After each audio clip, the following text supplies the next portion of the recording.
उत्तराखंड में नकल प्रकरण की गंभीरता को लेकर सरकार ने सख्त कार्यवाही की है।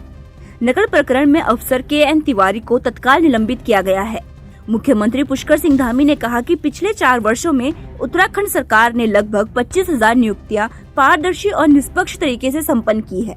इस बीच कोई ऐसा प्रकरण नहीं आया जिसमें नकल की गई हो और पारदर्शिता न अपनाई गई हो।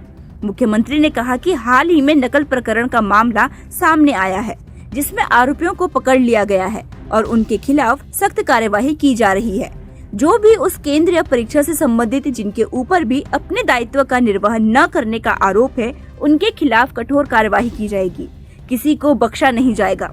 साथ ही उन्होंने कहा कि इस प्रकरण को लेकर SIT का गठन कर दिया गया है। देखिए, पिछले 4 वर्षों में हमने 25,000 नियुक्तियां पारदर्शी और निष्पक्ष तरीके से संपन्न की हैं। उसी का परिणाम है कि आज 25,000 अभी तक नियुक्तियां संपन्न हो चुकी हैं और एक में भी किसी में भी कोई ऐसा प्रकरण नहीं आया जिसमें कहीं पर नकल की गई हो, कहीं पर पारदर्शिता न अपनाई गई हो।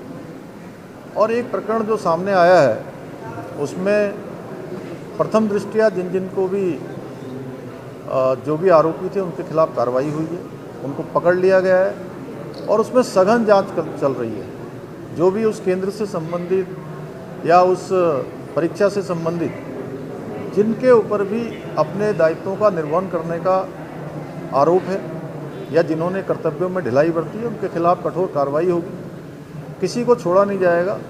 एक एक नकल माफिया को या नकल के काम को आगे बढ़ाने वालों या जिन्होंने भी इस भर्ती प्रक्रिया को खराब करने का प्रयास किया है, उनको जेल की सलाखों के पीछे भेजा जाएगा। इसके लिए SIT का गठन कर दिया गया है।